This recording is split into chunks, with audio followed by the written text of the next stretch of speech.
Hey guys, welcome to Leading Edge Cricket. Another day of zero COVID cases in our little bubble of two, living life to the full, testing negative, staying positive. I'm Rob, this is Rich. Welcome to the podcast.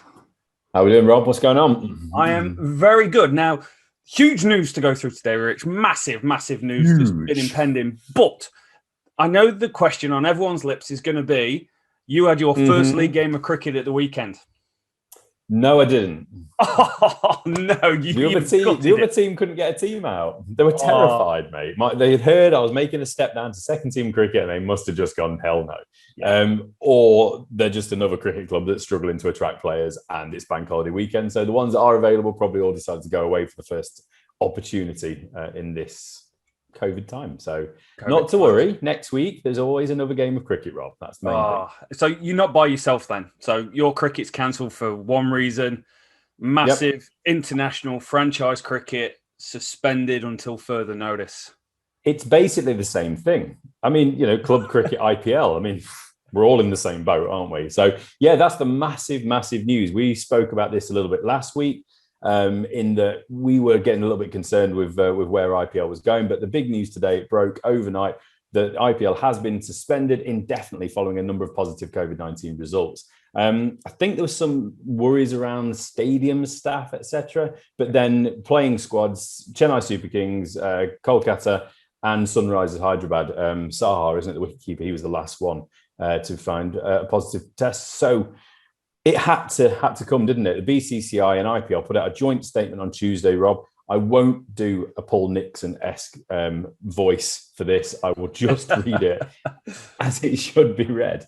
The IPL Governing Council and BCCI, in an emergency meeting, has unanimously decided to postpone IPL 2021 season with immediate effect. The BCCI does not want to compromise on the safety of the players, support staff, and the other participants involved in organising the IPL. This decision was taken keeping the safety, health, and well-being of all stakeholders in mind. These are difficult times, especially in India, and while we have tried to bring in some positivity and cheer, however, it is imperative that the tournament is now suspended and everyone goes back to their families and loved ones in these trying times. The BCCI will do everything in its powers to arrange for the secure and safe passage of all participants in IPL 2021. The BCCI would like to thank all healthcare workers, state associations, players, support staff, franchises, sponsors, partners, and all the service providers who have tried their best to organise IPL 2021, even in these extremely difficult times, Rob. So I'll go straight, and it's absolutely the right decision, isn't it? It's probably come a little bit late. And I think when this broke, it was interesting to see that the initial reaction from a lot of people on Twitter was also, it's about time. It's a shame, but it's about time. Yeah, I agree, mate. It's very similar to what everyone in the world has done throughout the COVID experience. It's we'll go as long as we can. And you could see it coming from a mile off. The IPL were always going to try and keep going until COVID kind of infiltrated the system, and then they kind of run out of legs and it goes, oh, now we do need to do something about it. So definitely the right decision. I would have liked to have seen it done earlier. And I think one of the big things of how they're going to be judged here, because players are going down into lockdown for so many days, have got to test negative so many times, is going to be how do they get the players back to where they need to be, working with other cricket agencies to do that, given that India's so, I guess the term's red flagged by so many governments around the world at the moment. Like, how do they prioritize these people? Yeah, it's such a tricky one, isn't it? Because obviously all around the world, the waves have come at different times. India is hitting that second wave that England, UK hit, pre-December, into the new year this year. So it was almost inevitable it was going to happen, which is why it just seems so, just with hope. It's the old thing, hope isn't the strategy, is it? They were just having a go, just thinking they'll be fine because we'll be fine. There's no logical science behind that. It's gone around the world and we've seen it in every country where it's been, apart from certain countries that we don't name that seem to just ignore it or have a shield around it. Anyway, but it was going to happen. So it was inevitable. So they did what they could. But when you see what's going on in the country, there's no way in the world you can continue things at the moment. As for the other countries, Rob, ECB spokesman has said we're in close contact with players and staff in India as arrangements are put in place for them to return home safely. I'm sure the Cricket Association, Australia, New Zealand, Windies will all be doing the same in the coming days. Although Australia, I don't think they really want to help too much. They've literally shut down travel, haven't they? So I mean, you're going to get some sympathy going out here for the Australian staff, the players, etc. Or there's about 40 or 50 of them in the IPL at the moment. apparently they're going to follow Michael Slater's good old Slats as what he's done, basically. Follow his lead. That's what I was looking for. Decamp into Maldives, Rob. Maldives to quarantine prior to the trip home.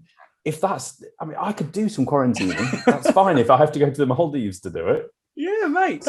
That's a totally good idea. New Zealand's in a very similar position to Australia, but it's probably less publicised, where we've red flagged India. We're not letting residents back into the country from India at the moment. It's all over the news. And I guess the question is where things can change, because you can't prioritise one person for another just because they're a sportsman. However, there are cases previously where if someone is representing your country overseas, they're held at a higher precedent to be able to get them back into the country, such as someone representing New Zealand or in however way, shape or form, whether it be a politician or a sportsman. So I guess they may be how they try and get around trying to get these people back during essentially a locked border for a lot of people. It'd be a surprise if one surprise could be that they actually just come across to England. Those from IPL. I mean, jump on the same plane as the guys, from the English guys that are out there still at the moment, and come back, quarantine over here, and then get themselves ready. Whether they'd want to do that, I've got no idea. Whether or not if their family or whatever wanted to come with them, they could fly over separate. I don't know, but there's ways of doing it. I mean, obviously we're mindful of that because you're New Zealand, I'm England, and also we're looking at what's ahead in the calendar. And what is ahead in the calendar is at the very start of June is the start of a 2-test match series between New Zealand and England. And obviously there are New Zealanders in the IPL at the moment, so they could easily come back with those England players, couldn't they? And just set themselves up and get ready and welcome the other squad. Yeah, I think if you're anyone in the IPL at the moment, the English are probably the ones that feel pretty happy. Not happy is the wrong term, but we talked about players suffering with COVID fatigue, struggling in and out of just living in real lockdown hotel situations, a lot of time by themselves, away from families during tricky times. The English guys will be, between the English and the New Zealanders, they're probably the most happy about returning because they get to return home. And, England's getting in a real better position now with vaccine rollouts and the country opening up. So hopefully those guys who's had a tough year playing cricket, they're playing cricket and everyone goes, the sportsman, but incredibly difficult times to be a professional sportsman. And they can go back and have some normality, play county cricket, play T20 Blast, even play the 100. I don't care. Go and have a good time. What did he say? You mentioned the H word. Yeah, absolutely, though, Robert. I mean, you just want them to get home as quick as possible, get safe, and then it'll be interesting. I think that's what I was probably going on to say about the squads is that we'll also have players available for the England squad that we didn't think they would have. So that's going to throw a bit of a spanner in the works of what we was expecting to see. Because it might have been a good opportunity for England to actually try a few players that they wouldn't usually have had the opportunity to try. So I think, as you know, in some, we're absolutely in agreement, aren't we? This is the right decision for the IPL. It's such a shame that it has happened. It has been giving people some respite. It has been giving them some distraction, some entertainment through the days. But it just cannot continue. And like you said, once it's seeped into the camps, then what do? You have to shut down for at least a couple of weeks anyway, just quarantine the whole competition. There was some talk in the last 24, 48 hours before this decision was made that they were looking to totally move the whole show across to Mumbai, where there are 3 stadiums, I believe, that they can actually utilise. Some have been used as training grounds, etc. So it would have been a big logistical issue to sort out hotels, training facilities, and also set up the grounds. So there was going to be a delay, but obviously now that's just been put on the back burner. But at least they have an idea of where they could go and how they could set it up if and when they can get it back up and running. Yeah, and they've talked about Dubai being a potential location where it could be put into. We spoke last time on the pod, there's obviously the financial implications of running the IPL and the TV markets, and the broadcast revenue went from first one was about 102 million for the contract for the year. The last one was 511 million. So it's massive money for these guys, and they will need to find a way to get it on. Dubai seems to be the place that anytime you go on Facebook and countries are open, everyone's going to. So why wouldn't the IPL go to Dubai? Yeah, absolutely. I mean, get ahead of it. I mean, the Pakistan Super League might be stealing the spots soon. But it doesn't look like the IPL is going to be getting ready to go anytime soon anyway. June, as we've said, there's commitments between England and New Zealand. You've then got to the World Test Championship final being played in England, following that between India and New Zealand. You've then got India coming to England and a 5 test match series. There's no way in the world that's going to be knocked on the head, is it? So that will be played, and that's August, September. So September, maybe they could look to reschedule. They could get across the UAE. Yeah. They could go to Mumbai if it eases up, and which we'd really hope, obviously, it does in India. But hey, what are we going to do? Do you know what I feel really sorry for, though, Rob, in all this? Go on. I'm being snarky here. Obviously, I feel sorry for the Indian population and the Indian people. Yeah. Lovely, lovely people that have been and had a lovely time in their country a couple of times. But it's those celebrity, those VIP people that the camera pans in on for hours and hours at a time when you're watching the IPL, that are sitting there, no mask on probably, with the fans looking all cool. And, those people, what are they going to do? Loving life. I don't know, mate, because where do they go? They need people to see them, mate. Absolutely. Maybe they'll be sat on their sofas at home just watching telly. It'll be like Gogglebox in India if it's not set up already. And they could just have someone on them every so often, and they can just be checking their phone, looking cool. So I don't know. I'm so out of touch with English TV that my little niece was talking about Gogglebox the other day, and I'd never heard of it. And Rob, what are you missing? I sounded really odd. I went, what's Googlebox? Granddad. I'm at that stage of life, mate, where you're just out of touch, and people talking about Line of Duty, and I'm like, what's Line of Duty? Is it like the Bill? Sort of, mate. Don't mention that at the moment. That's it. People will be getting upset. They'll be chucking the phone against the wall. They didn't give me a good ending. You can't. Anyway, you can't give a good ending. Anyway, you can't please anyone. Don't worry about it. So, anyway, where were we when the IPL came to its conclusion, Rob? Delhi Capitals were top of the table with 12, but they had played one game more, 8 games, and then it's CSK, Royal Challenge Bangalore, both on 10 points. And then the last 2 years were won by Mumbai Indians. They're in 4th place. Sunrisers, they're having a bit of a shambles. They're a bit of a mess. Only 1 win in 7 games. They've just chucked David Warner to the sideline, haven't they? You're not captain anymore, Davey. Yeah. And you're also dropped as well. So that's not a good situation for Sunrisers Hyderabad. It was going pretty well there, for England boys. Johnny Bairstow thought it might even get be able to join forces again with Jason Roy, that English white ball partnership. But oh well, another day. Another day. Yeah, it has been a good competition. I don't catch the games live because the 2 a.m. kickoffs out here. So I'm not getting up for that. But we have 25-minute highlight shows of the games, or a 12-minute version, so you can keep across what's going on. I did see Josh Butler's incredible knock the other day where he banged 124, and there was something that struck me about it. He scored a 50-odd a couple of days previous to that, and it was the fact that 50 was slower than, or it was the second slowest 50 he'd scored in T20 cricket.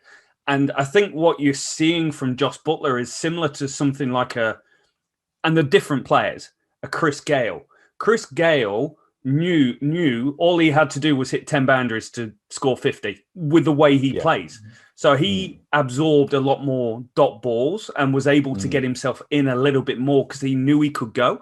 And I think you're seeing Josh Butler kind of evolve as a cricketer and get a bit more clever about his game, going, well, if I do face 60 balls, I'm going to score 120. But if I start to try and go from ball 1 to ball 10, 4 times out of 10, I might be out under 20 or something like that. So he seems like he's getting himself in a really strong position. Yeah, he's hit form at the right time in some respects, but obviously for the competition now, it's a bit of a waste. But maybe he'll bring that back to England. Who knows? But yeah, he's done really, really well of late. I believe that was his maiden T20 100. Yes, that he hit the other day. Surprised me. Remarkable. Yeah, exactly. And so he's hit 254 runs at 36, strike rate of 153. So he's the leading run scorer for English players. Yes, over there. It's not a massive amount of competition when we look at that in a minute. But quite a few players have struggled in this tournament, Robin. I don't really understand why. But you look at some of the names. Dave Warner, Steve Smith, Kane Williamson's not had a good tournament. He's been given the captaincy, or was given the captaincy over Warner for Sunrisers. Shimron Hetmeyer, he's had a bit of a poor one. Nicholas Poran, he's had a horrific one. Owen Morgan, the England captain, superstar white ball player, he's only got 90 odd runs, at 15. He's captain for them as well, so he's had a poor one. Suresh Raina, when you're looking at Indian players, there's been so many big names that have struggled in this competition. Yeah. Just seems a bit bizarre. I can't really put my finger on what's gone on there. No, I'm not sure either, mate. The David Milan one struggling it surprised me. Struggling in that he hasn't played apart from one game, I think. Yeah. So bizarre. But I honestly, the IPL isn't like playing and scoring 220 every week. 200 is like a big score. There's a lot of 160 to 180 scores. And I just thought him being given more of an opportunity at Punjab would have been a good thing because he can get himself in and then go. He plays that sort of game. And I just thought for someone to bat around in the IPL, he would be exceptional because he would score you 60 or 70 at a 140 strike rate while other guys can come in and play around. So, again, not selector. No. So, but I thought he would have been in a better position. I thought Sam Billings would have been given a bit of a go. Yeah. Ewan Morgan failing, I'm going to be honest here. Go on, be honest. And it's not popular. It doesn't surprise me because the last couple of years, he's streaky, and that's not to a detriment. That going, he's either absolutely superior and he's on for a period, or when he's not quite on, he comes in down the order and he's got to go. Like, he's just got to go as soon as he gets in. So if you're not in the most sublime form, you're going to get low scores.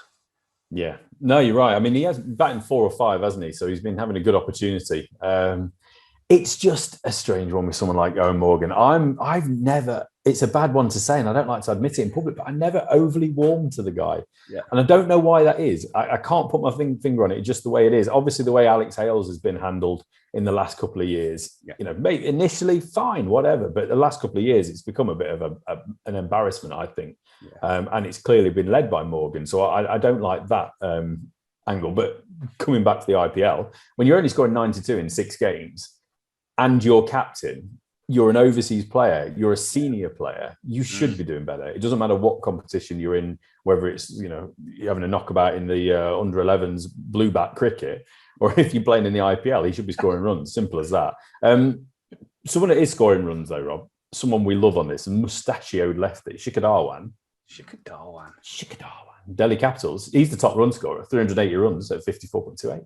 I like that a lot. And I like the fact that he's up there again. It's good. Yeah. Harshal Patel, though, he's the leading wicket taker with 17. So, again, like I was saying before, it's not the big players necessarily that have been doing it in this competition. It's not. I think it's one of the best things to come out of the IPL. And I guess if the 100 is to be successful, it has a similar feel where you get these guys coming in and making big names for themselves on big occasions against big players, with hopefully a big TV audience like the IPL's got.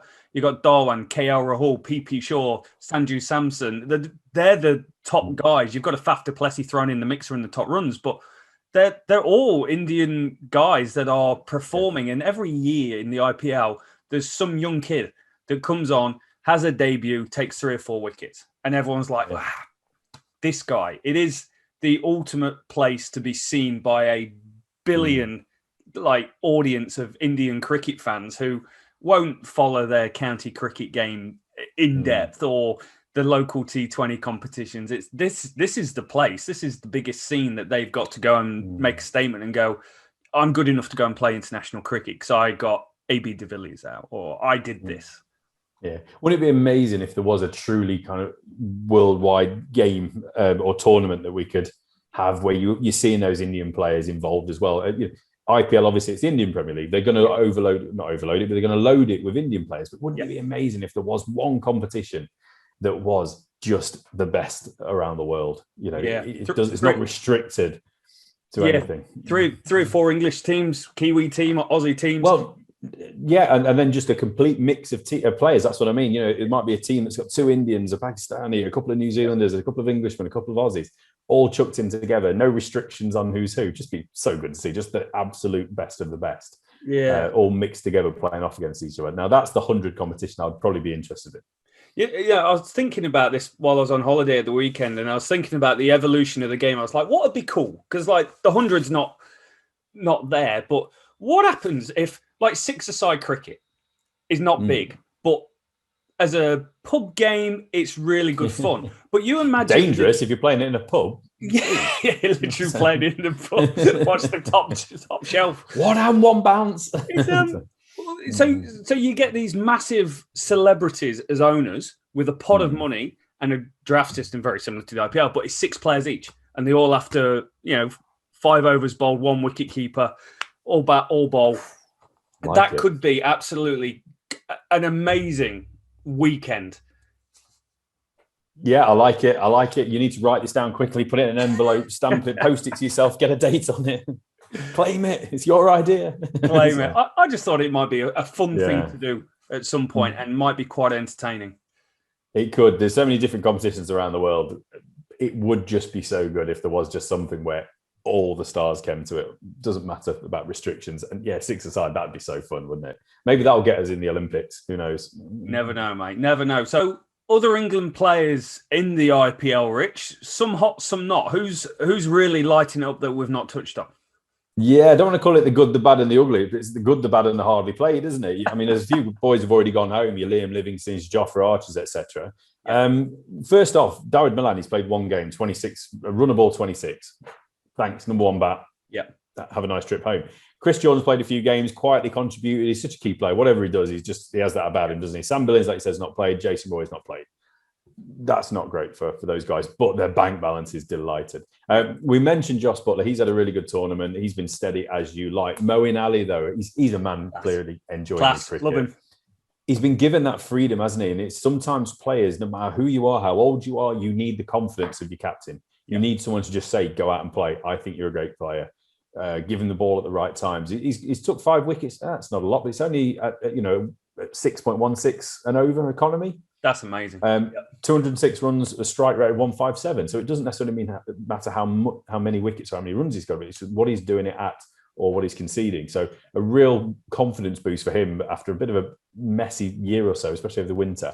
Yes. You just hope he brings that form back to England. And, World Cup later in the year, if there is a World Cup or where on earth the World Cup may be, Moeen Ali puts himself back in the frame for that for certain, doesn't he? Yeah, love him. Great player, mate. Yeah. Touched on Bairstow. Yep. Earlier, but Bairstow in the IPL or white ball cricket as a whole the last few years been absolutely insane. And he's doing it again. 248 runs at an average of 41 in that Sunrisers team. The only guy that's really turning up and playing. And you saw how destructive he was a couple of years ago when he was paired up with David Warner at the top of the order and they were going nuts. So his stock as a white ball cricketer is probably up there with the highest guys in the world. Yeah, definitely. And I'm sure he's a little bit upset still about the test match shambles with him, basically, whether he's an opener, he's a 3, he's a 5, he's a 6, he's a 7, whatever. But he's got to just embrace what he is now, I think. And I think if he keeps chasing test match, he won't necessarily get there. But I think if he just keeps enjoying his white ball cricket and just keeps playing with freedom, keeps just smacking the ball to the boundary, he'll find that love again and he'll work his way back into the form that potentially could get him reselected. He is 31 now. Yeah. It surprised me when I was looking into it. He's just one of them players that you think still quite young and he's still on the up, but he's actually probably at that point of peak, isn't he? If not just tipping the balance and coming down the other side. So maybe white ball is where he sees his future, especially if the England selectors under the new regime, if you like. Now there's no more Ed Smith. Maybe he finds that actually that's the way to go. Just go and play some white ball everywhere. Would you like to see him adopt this similar approach to red ball cricket? Because we see him so often get out, particularly in India, just playing around that front pad, not quite sure of how to attack the left armers. But then you see him play the IPL and he's so clear. He's so clear. He's got areas on the pitch where he's going to play shots to, and he's just, if it's in those areas, it's going to go. Yeah. I mean, we tried it with Jason Roy, didn't we? Just go and play your game, your white ball style, go and smack it, go and smack it. And he couldn't get it off the square. Whether or not his mindset completely scrambled or changed, I have no idea. But Johnny Bairstow as a batsman for England is not good enough because for whatever reason, he changes. Yeah. It seems like he has to have the wicket-keeping gloves for England. He has to bat at 6 or 7. That's where he gets his runs when he's wicket-keeping and batting down there. When he's batting at 3 or opening or wherever, he doesn't score runs. So if he was to come back in the England team, it would be given the gloves and he has that freedom anyway. But wouldn't it be lovely to have seen him with that extra freedom that he seems to play with in things like the IPL? Yeah. Yeah, it definitely would, mate. Sam Curran. Talking of stock rising, Sam Curran is still a boy almost.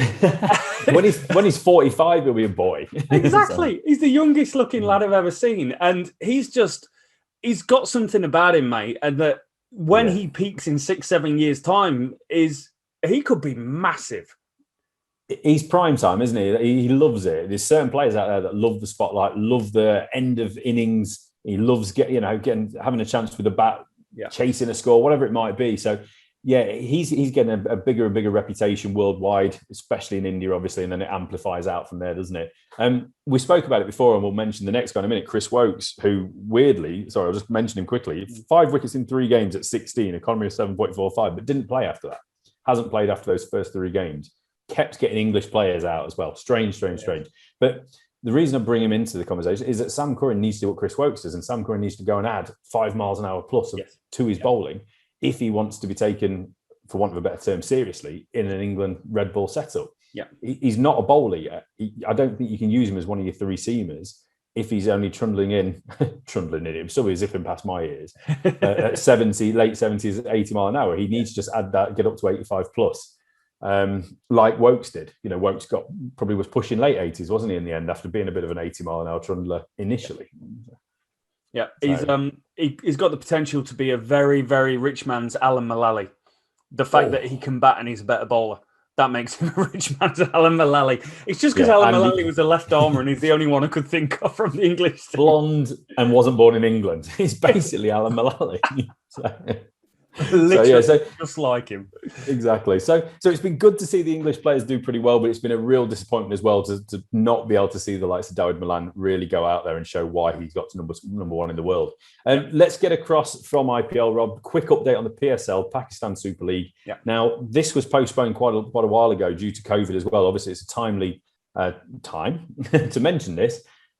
Because of what's happening with the IPL. But there's been a bit of an update as well, because basically 6 franchises have all put in requests to move the competition, basically ASAP, to the United Arab Emirates. They want to see it through to its conclusion. Pakistan, like India, are struggling with a second wave of COVID. So the current plan of getting squads back together on May 23rd is not looking likely unless something absolutely dramatic happens or the move to UAE happens. So it could happen. It's interesting to see, and there'll be a bit of a template, won't there, I suppose, for IPL if they can do this. But if they do go and play cricket in June in the UAE, in this quite suppressive heat over there, I can't imagine that's ideal. But if it means the tournament can crack on, then I'm sure they'd want to get on with it. Oh, they definitely would, mate. They're going through, I think they are going through a redraft of players. So it's going to be the most strangest tournament probably ever, that you've got guys starting the tournament, it gets suspended, and then to finish the tournament there's completely different guys on the pitch. Big time. It's a very strange situation. Part of me does just go, why not just suspend it for the year? Why not just put it on hold? Does it mean that much to get it on, and either financially or the presence of the tournament? Maybe they look at it and go, well, if we cancel it, it diminishes us as a competition. Whereas if we can try and keep up with the IPL and get it on, I don't know. It's strange. It's stranger than the IPL, considering there's going to be different players on the pitch and guys. Big time. It's absolutely. Yeah, it doesn't quite sit perfectly, does it? But if they want the competition to complete and the players are happy to go and play and the players are happy to leave family, etc., and go to another country and live in a bubble and finish this competition, then so be it. Obviously, it's leaving the family, isn't it? When your family's not going to be protected in a bubble, what's the problem? That's why people like Ravi Ashwin decided to make his exit from the IPL when he did. So that's the big question, isn't it? It's all well and good the franchises wanting this to move and want it to continue, but it's whether or not the players and the players' families, etc., want it to happen as well. Just a quick update of where we were with this tournament. Karachi Kings and Peshawar Zalmi were in top spot. Both played 5 games, won 3. And Islamabad and Lahore were both on the same point, 6, but played 1 game less. So worth knowing, Peshawar Zalmi, Saqib Mahmood, he was on fire in this competition, Rob. Leading run score by a distance, 12 wickets in 5 games. So shame he didn't take that into the start of the English summer. So many England bowlers doing so well in the summer. It's a shame that he hasn't been able to really put himself in that Test match conversation with a few extra wickets. Yeah, definitely, mate. He'll be a bit gutted actually, because it's worldwide presence playing in the big franchise league. Even if it's the Caribbean Premier League, you're still touted as one of the elite that's potentially good enough to play on a world scale. So it'll be a bit of kick in the teeth going back to playing county cricket and going, well, I'm averaging 40 with the ball or whatever it is. It's highly, highly disappointing. Yeah, big time, mate, big time. So let's get it back into the world of international cricket, Rob. And a very, very quick one I just want to bring up with you. Apparently, without a ball being bowled this week, the ODI and T20 rankings have been updated. So it's an annual update. Never realised this happened. I don't know if it was like an accidental update that you do sometimes on your phones. Oh, I didn't want to do the update yet. But basically, it's who knew it was a thing, But what it means is that they've eliminated results from the 2017, 2018 and given a 50% weight to matches played until May 2020. So that includes England's obviously epic 2019 World Cup win. So that means without any games really being played, England gone from first World Cup holders to fourth, which is quite bizarre. New Zealand are now 1, Australia 2, India 3, England, South Africa 4, 5. T20, England do retain the top spot. India is a close second spot, followed by New Zealand, Pakistan and Australia. Who knew this was a thing, Rob? Don't have to play cricket to get kicked from first to fourth spot. I think it's rough, mate. My viewpoint on this is world rankings should be a 4-year period for the format, given that it's 4 years between a World Cup. And the World Cup should be the start and end point to that rankings campaign. Make it very clear, very easy, because it's the 4 years is always a rebuilding period. You're always trying to get your team ready for that competition. So I feel like that should be what it is. Great news for New Zealand being world number 1. I really am chuffed for them. But they are a great team, and they do well, and they do win competitions. Sorry, they don't win competitions. They come second in Super Overs. They nearly win competitions. They win a hell of a lot of games and a hell of a lot of series at home, which is what they've predominantly been playing. It's great. They beat India. They beat India and New Zealand 3-0. Smashed them. Absolutely smashed them. But if you look at the same period and you go back, they lost to Australia in Australia 1-0 in a 3-match series. So I like New Zealand being number 1. I don't like the system. That's my biggest problem. It's going to be all right, Rob. It's going to be all right. I feel stressed talking about it. I know. I can tell you do. So I'm going to make you feel a little bit more stressed, but then we're going to look forward here. So a little bit more stress. New Zealand. 37-year-old Ross Taylor, not a good age for calves. That's all I'm going to say there. We've experienced our own exploding calves. I have one less. I have one calf a little bit smaller than the other now. It's weird. Just everyone retire from cricket early. It's the best way of doing it. Anyway, first day of squad training ahead of the trip to England. Ross Taylor got together and he suffered a grade 1 calf strain. It's the best type of calf strain, apparently. So he should be okay. He's going to rehab with the squad. What is of concern, and I'm sure you know better than I being over there, Rob, but he suffered a few hamstring niggles towards the end of the New Zealand summer, meant he missed some time against the touring Bangladeshi. So it's when you go from one injury to the other, that's when you start having concerns. Hopefully he'll be fit and he'll be able to travel with the 20-man squad that has just been named.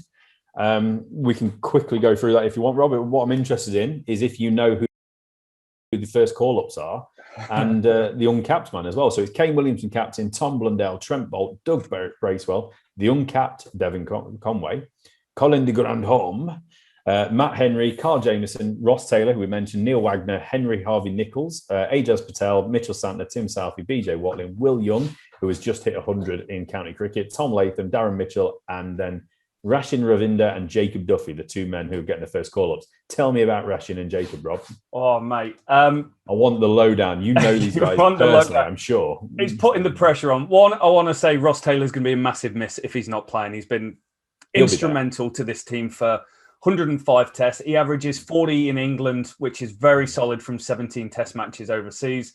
And 2019 average 55. So extremely good player, extremely going to be missed. The squad. So the squad is strong.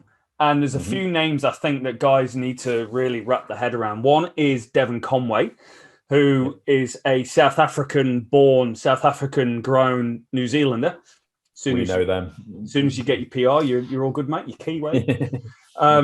He's been awarded with a central contract. He's been amazing in domestic cricket, Sheffield Shield, Plunkett Shield, and Rotherham Shield, and T20. But he made his debut 3 one-day internationals, already scored 100, got a 50, 14 T20 internationals now, 450s, averaging 60. He is, everyone watching it is going, this guy he's the best player. He's up there with being the best player in the country. Let's get him into the team. Rashin Ravinda. So he's Ravinda. He is Indian parents, born in Wellington. So he's fully fledged Kiwi, if that's a term that we want to talk about. 21 years old, mate. Now, New Zealand have an opening problem, the same as England have had an opening problem since Jesus was a lad. And hopefully this is the guy that's going to fit it. He's already played 26 first-class games at the age of 21. So that, it's only a 10-game season. So that's 3 seasons worth. 3 centuries, 9 50s, an average of 38.68 is very, very solid. Can bowl a little bit, 22 wickets at 58. So it's going to be interesting to see if he does become good enough to open in that team. I'm not quite sure what they're thinking with that lineup at the moment. They have genuinely struggled to fit that opening role. The Jacob Duffy one is an interesting one. He's a different bowler. He's 26, 27 years old, right arm, medium, fast. First class, 22 wickets at 22 last year, which is great, but it's not setting the world alight, given that you've got someone like Carl Jameson taking 20 wickets at 10 in a couple of games. 197 wickets at an average of 31. He's a little bit, not journeyman, because it's not like he's moved around loads, but he's just a stock standard sort of guy. Maybe a plug-in in English conditions that might do okay. That's a good shout, actually. But does he carry drinks well? That's the vibe I'm getting for Jacob. I hope so. Is he good? Can he run on with 2 trays of drinks? I'd hope so. He's playing down in Otago, so plenty of drinking going on down there. So hopefully he's all right. Yeah. Sorry, go on. The guy I think that does need some shouts, and people would have become more knowledgeable about his impact in cricket because of the IPL, is Carl Jameson. Jameson this summer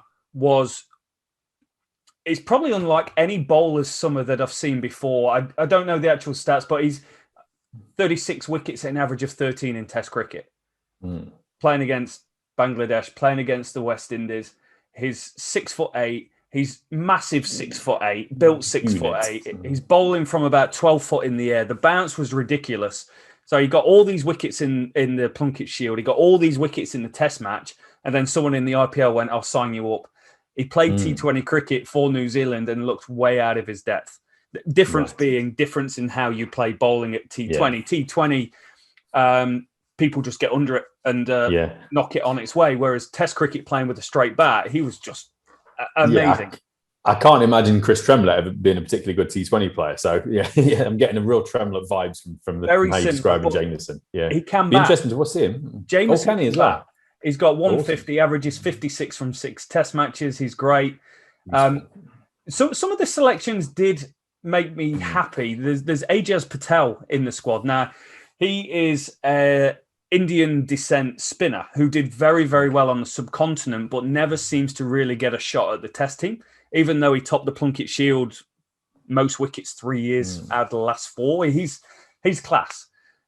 So I wonder if if New Zealand are starting to think about how England have struggled against spin and going, well, we've got Mitch Santner, who's the next guy off the ranks. Irrelevant if he can add more depth to the batting or fielding, who's the best guy that we could potentially plug in and do it. Yeah, plenty of options, Rob. I think that's what we're saying. And hopefully in the next week or so, we'll dig into what we think might be an England squad.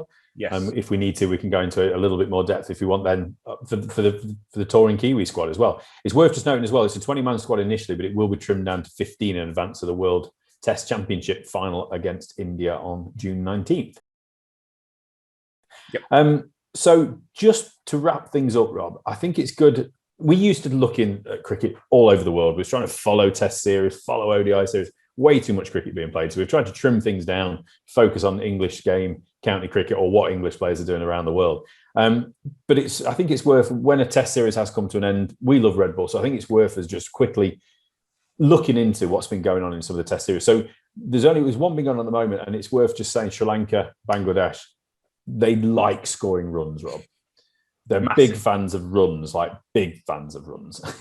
So Sri Lanka beat Bangladesh, two test series, we both played in Palakkale, which is near Kandy. Sri Lanka have won 1-0 basically. And this guy, we want to mention this guy, Praveen Jayawikrama, a 22-year-old left-arm spinner on debut, led Sri Lanka to the victory in the second test. 10th best debut by any test debutant of 10 for 178 in the game, 6 for 92 and 5 for 86. Best for a Sri Lankan bowler on debut. And when you're being praised by skipper Dimuth Karunaratne, who he's the man that really likes runs in this series, when you're being praised by him for the control of his bowling as much as wicket taking, you know we've got a player on our hands here. Yeah, 100%, so mate, it's the biggest thing for a captain, isn't it? At this level, absolutely. You do get those guys that you're like, I could chuck him a couple of overs, but they're more like your Sean Tate bowling 100-mile-an-hour guys. Your spinner, you need to. It's not always going to be a turner, so you need someone with control. Like Ashley Giles hardly turned it, but the control he could give Michael Vaughan allowed him to control sessions in a game while keeping the bowlers fresh for certain points to attack. Yeah, absolutely. I mean, he bowled 64 overs in the game in his one and only test in the second test. So he must be doing something right. Yeah. What Dom Best would give to be given 64 overs in a test match again. Worth noting, so the second test that was won, it was won by 209 runs by Sri Lanka. Tiramani 140, Karunaratne 118. Big contributions, but going back onto the first test for a second, Rob, this is what I want to talk about for a minute. Bangladesh, 541 for 7, first innings. You're thinking game on, we're in the game, we're big time, we're going to win this series. Najmul Hossain Shanto, 163, and Momin Al-Haik, 127. Tamim Iqbal, we all love Tamim Iqbal. He got 90 in that game and a 74 not out. But then Dimuth Karunaratne went 541. It's all right. But how about 648 for 8? So he got 244, and Dhananjaya De Silva got 166. Run fest. I mean, that's a tough old 5 days in the field for whoever was out there at any point. Yeah, that's class, mate. There was some rain thrown into the mixer on that, but it kind of reminds you of the old Sri Lanka India Test match where there was 900 scored and not Jaya Ward, a couple of the guys put on 640 for a wicket. It's got that sort of flat vibe thrown into the mixer.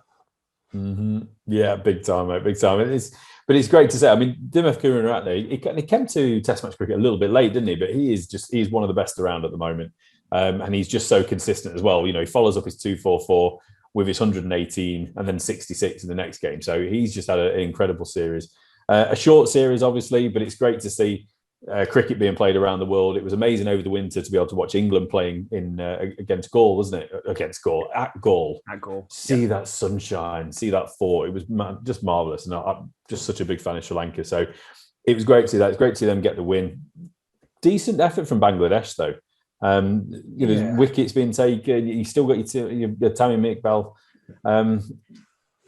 What more can you say, really? Where did Bangladesh go, mate? Because they've been 20 years, 25 years as a test nation. I might be extending things for roundness purposes. You must be.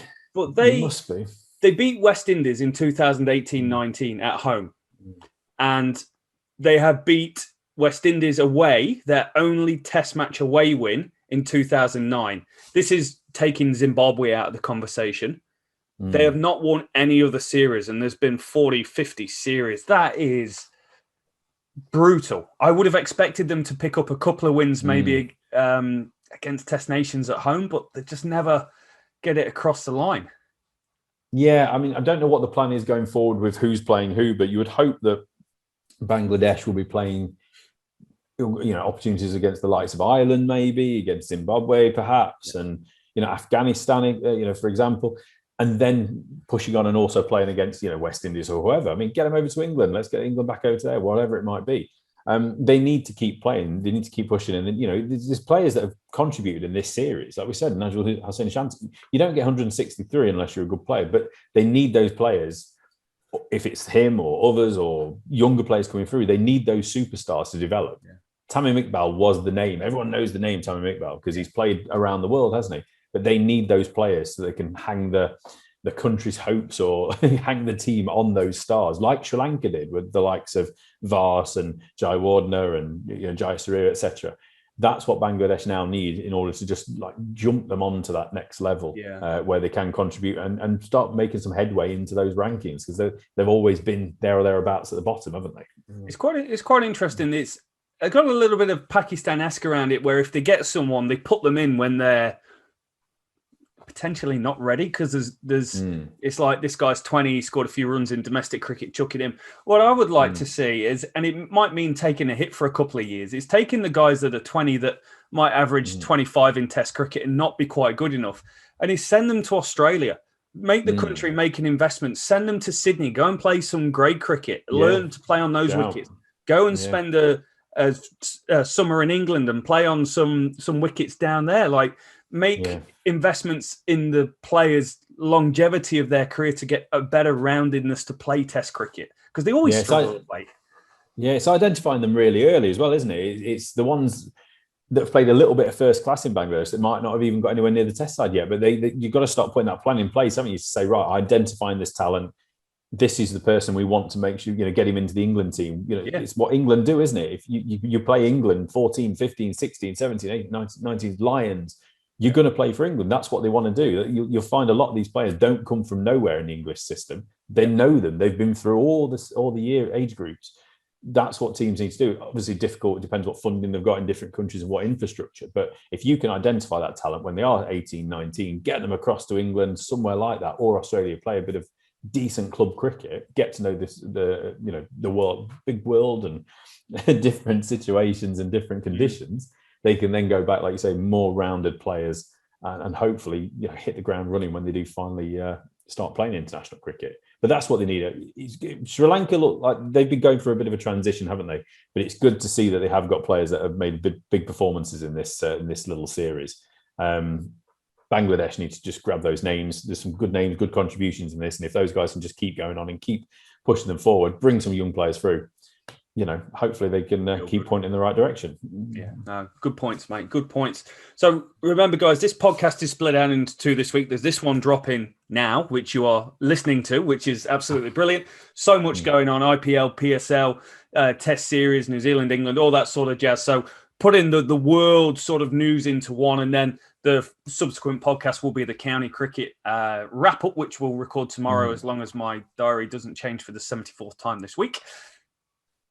Tell your friends. Come on. So much for listening, guys. If you listen till the end, please leave a like if you're watching on YouTube. Subscribe if you're brand new around here. I might even say that at the start of the next one, so more people get to listen to it. Thank you so much for listening, guys. Goodbye from me. Goodbye from Rich.